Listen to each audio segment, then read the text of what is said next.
Hello friends, ನಮಸ್ಕಾರ. ನಾಡುನುಡಿ ಲೈವ್ಗೆ ಸ್ವಾಗತ. ಸ್ನೇಹಿತರೆ, ಇದೀಗ SSLC ಪಾಸ್ ಆದವರಿಗೆ ಗುಡ್ ನ್ಯೂಸ್ ಸುದ್ದಿಯೊಂದು ಇದೆ. ಹಾಗಿದ್ರೆ ಏನು ಆ ಸುದ್ದಿ? ವಿಡಿಯೋವನ್ನು ಕಂಪ್ಲೀಟ್ ಆಗಿ ವಾಚ್ ಮಾಡಿ. ಕರ್ನಾಟಕದ ಪ್ಯಾರಾಮೆಡಿಕಲ್ ಕಾಲೇಜುಗಳಲ್ಲಿ ಪ್ರವೇಶ ಪಡೆಯಲು ಪ್ರಯತ್ನ ಮಾಡ್ತಾ ಇರುವ ವಿದ್ಯಾರ್ಥಿಗಳಿಗೆ ಹೈಕೋರ್ಟ್ ಇದೀಗ ಮಹತ್ವದ ಸಮಾಧಾನಕರ ಸುದ್ದಿಯೊಂದನ್ನು ನೀಡಿದೆ. 2026-27ನೇ ಸಾಲಿನ ವಿವಿಧ ಪ್ಯಾರಾಮೆಡಿಕಲ್ ಡಿಪ್ಲೊಮಾ ಕೋರ್ಸ್ಗಳಿಗೆ SSLC ವಿದ್ಯಾರ್ಥಿ ಆಧಾರದ ಮೇಲೆ ವಿದ್ಯಾರ್ಥಿಗಳನ್ನು ದಾಖಲಿಸಿಕೊಳ್ಳುವುದಕ್ಕೆ ಹೈಕೋರ್ಟ್ ಮಧ್ಯಂತರ ಆದೇಶದ ಮೂಲಕ ಅನುಮತಿಯನ್ನು ನೀಡಿದೆ. ಕರ್ನಾಟಕ ರಾಜ್ಯ ಪ್ಯಾರಾಮೆಡಿಕಲ್ ಶಿಕ್ಷಣ ಸಂಸ್ಥೆಗಳ ಆಡಳಿತ ಮಂಡಳಿಗಳ ಒಕ್ಕೂಟವು ಈ ಕುರಿತು ನ್ಯಾಯಾಲಯಕ್ಕೆ ಅರ್ಜಿಯನ್ನು ಸಲ್ಲಿಕೆ ಮಾಡಿದ್ದು, ರಾಷ್ಟ್ರೀಯ ಮಿತ್ರಪಕ್ಷ ಮತ್ತು ಆರೋಗ್ಯ ರಕ್ಷಣಾ ವೃತ್ತಿಪರರ ಆಯೋಗವು ಹೊಸ ನಿಯಮಗಳ ಅಡಿಯಲ್ಲಿ ಕೆಲವು ಡಿಪ್ಲೊಮಾ ಕೋರ್ಸ್ಗಳನ್ನು ಕೈಬಿಟ್ಟಿತ್ತು ಮತ್ತು ಪ್ರವೇಶದ ಮಾನದಂಡಗಳಲ್ಲಿ ಬದಲಾವಣೆಯನ್ನು ಮಾಡಿತ್ತು. ಇದರಿಂದಾಗಿ ಈ ಹಿಂದೆ ಅನುಸರಿಸಲಾಗ್ತಾ ಇದ್ದ SSLC ಆಧಾರಿತ ಪ್ರವೇಶ ಪ್ರಕ್ರಿಯೆಗೆ ಅಡ್ಡಿಯಾಗಿತ್ತು.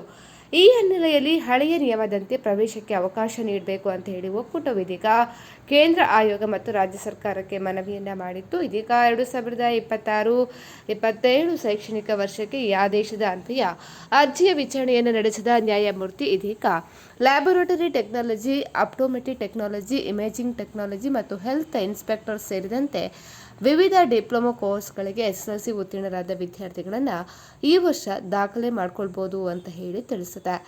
ಸರ್ಕಾರ ಮತ್ತು ರಾಷ್ಟ್ರೀಯ ಆಯೋಗಕ್ಕೆ ಸಲ್ಲಿಕೆ ಮಾಡಿರುವಂತಹ ಮನವಿಗಳು ಬಾಕಿ ಇರುವ ಕಾರಣ ವಿದ್ಯಾರ್ಥಿಗಳ ಹಿತದೃಷ್ಟಿಯಿಂದ 26-27ನೇ ಶೈಕ್ಷಣಿಕ ವರ್ಷಕ್ಕೆ ಮಾತ್ರ ಈ ಸಡಿಲಿಕೆ ಅನ್ವಯವಾಗಲಿದೆ. ಹೈಕೋರ್ಟ್ನ ಈ ಆದೇಶದಿಂದಾಗಿ SSLC ಮುಗಿಸಿ ತಾಂತ್ರಿಕ ವೈದ್ಯಕೀಯ ಶಿಕ್ಷಣ ಪಡೆಯಲು ಬಯಸುವ ವಿದ್ಯಾರ್ಥಿಗಳಿಗೆ ದೊಡ್ಡ ಅನುಕೂಲ ಕೂಡ ಇದಾಗಿದೆ. ಸ್ನೇಹಿತರೆ, ಬಗ್ಗೆ ನಿಮ್ಮ ಅನಿಸಿಕೆಯನ್ನು ಕಮೆಂಟ್ ಮಾಡಿ. ಅದೇ ರೀತಿ ಮಾಹಿತಿ ಇಷ್ಟ ಆದಲ್ಲಿ ನಮ್ಮ ಚಾನಲನ್ನು ಕೂಡ ನೀವು ಸಬ್ಸ್ಕ್ರೈಬ್ ಮಾಡಿಕೊಳ್ಳಿ.